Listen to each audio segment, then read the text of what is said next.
Happy Monkey Monday, everybody. Now, today's episode, we're talking about apes. Got your great apes, your lesser apes, and your meh apes. I may or may not have made up that last one. Now, like the old world monkeys we talked about in last episode, apes are catarrhines, but they belong to their own separate classification called hominoidea. Now, whenever you hear the word homin, it's usually Latin for man. Now, apes, or hominoidea, breaks down into essentially two kinds. You've got your lesser or small-bodied apes, which are your gibbons and siamangs. That's a gibbon. Or you have your great apes, or large-bodied apes, which are your chimpanzees, bonobos, gorillas, and orangutans. Now, the exciting world of genetic analysis has told us that old world monkeys and apes split between 29 and 35 million years ago. And when I say something split, I mean that there was something that was kind of like a monkey and kind of like an ape, but the population ended up splitting and stopped breeding with each other, so this genetic pool ended up becoming old world monkeys, the 20 different kinds that we have, and this population ended up becoming apes. So the smaller bodied apes, your gibbons and siamangs, which are only found in Southeast Asia, split off from the rest about 18 million years ago. And then the orangutans, the only large-bodied ape found in Southeast Asia, not on Africa, were split off about 14 million years ago. Now, gorillas split off about 7 million years ago, while the great human and chimpanzee split was about 3 to 5 million years ago. Now, like I said, when I say split, I mean that there was a common ancestor that eventually led to chimps and eventually led to us. There are still quite a few evolutionary steps that we had to take to get to us. Now, the biggest difference between monkeys and apes is the lack of a tail. Like every other rule, there are always exceptions, like some monkeys don't have tails. However, as a rule of thumb, or rule of tail, if it has a tail, it's not an ape. Now, another difference between apes and monkeys is that apes are the largest and most intelligent of the primates, and all of the great apes use tools. Now, tool use is defined as the manipulation of an object for another purpose. Now, remember how in the last episode I talked about how capuchin monkeys are the only monkeys that use tools. They use the hammer and anvil tactic with 2 rocks to get a nut. Well, chimpanzees also use this tactic. They also frequently fish for things like termites and ants using sticks and grass. Now, what's interesting is populations will differ on what tools they use for the same purpose or how they prepare this tool. Like I said, some populations use sticks or grass. Other populations will fish for the termites and then scrape their hand along so all the termites are sitting right there and eat them off. Other populations will stick it in and then just eat them as they're running up the branch. Chimpanzees have also been known to sharpen sticks before they go out on a hunt. Yes, they hunt, and yes, they hunt with weapons. But chimpanzees aren't the only ones that use tools. Gorillas have also been observed using giant branches to gauge the depth of water before they enter. So let's talk food. Now, gorillas are generally frugivorous and frugivorous, meaning they eat leaves and fruits. Remember how in last episode I was talking about the leaf eaters and how they have the big old pot bellies to deal with all the foliage going in? Well, gorillas aren't immune to this either. Now, the other apes generally are frugivorous, meaning they just eat fruits, but some, like chimps and orangutans, have been known to eat and even hunt other meat. So in terms of social life, orangutans are generally solitary, meaning they like to spend their time alone, but their home ranges will overlap with each other, so every once in a while they can hang out, mate, do orangutan things. But it's important to keep this solitary nature in mind when you think about the rates that Sumatra and Borneo, the only 2 places that orangutans are found, are being deforested at ridiculous rates for the palm oil industry. So keep that in mind next time you buy something that has the ingredient palm oil on it. Orangutans were displaced because of that.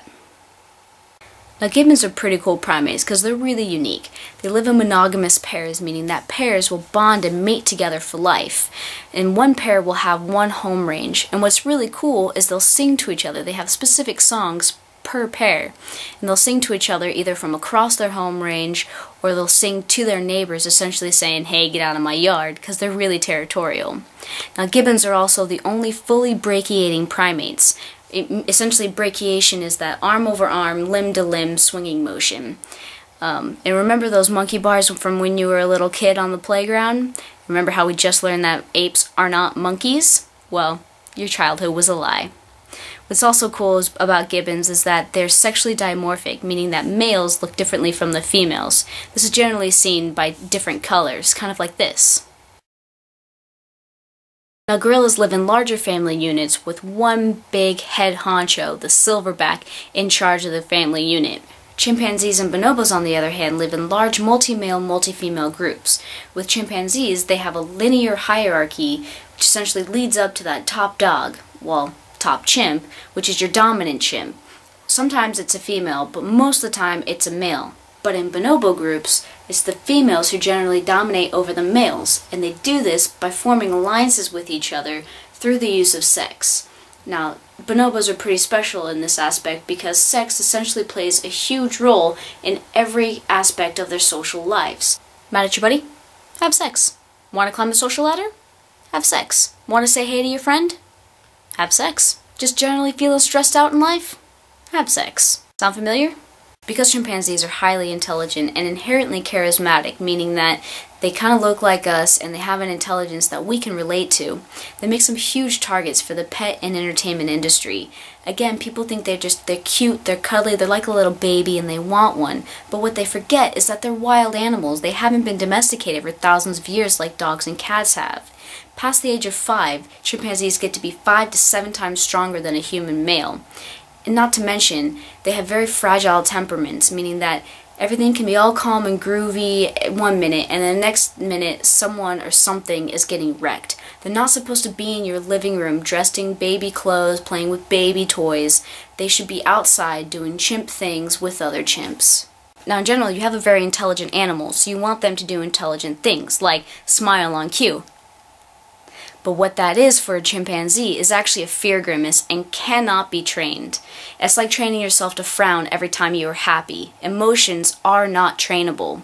And how this is generally brought about is by offset, the trainer will beat the chimpanzee, this infant chimpanzee, with a metal rod or something hard like that in a magazine. So when they're on set, all he has to do is show that magazine, and the chimpanzee doesn't know that the metal rod is not in that magazine. Now, after they get too big for the entertainment industry, they're generally sold off to biomedical labs. Well, this only takes place in the States. It blows my mind that the United States is the only first world nation left in the world to continue this practice of biomedical testing on chimpanzees. Because chimpanzees share 98.7% of our DNA, scientists back in the day thought that they would make great candidates for biomedical testing. But what they didn't know, and that we do know now, is that 1.23% of the genetic difference is mainly between our immune systems. So, for instance, we wanted a cure for AIDS. So we infected hundreds of chimpanzees with the HIV virus, but it never turned into AIDS. So now we have hundreds of HIV-positive chimpanzees that essentially have no future. Now that about wraps it up for this episode. Thank you for watching. I hope you enjoyed it, and I hope you learned something. Next time you buy a product that contains palm oil, I hope you think about orangutans and the fact that they're losing their habitat at a very unsustainable rate. Also, I hope you think about the chimpanzees and the abuse that they go through when you see them on TV and in the movies and everything. I hope you enjoyed this series. I had fun making it. I had fun sharing my passion with you about primates. And I hope that kind of leached onto you and that you are now impassioned with primates and primate conservation to learn more and discover more about the awesomeness of primates. Yeah, good luck. Thank you for watching, and happy Monkey Monday.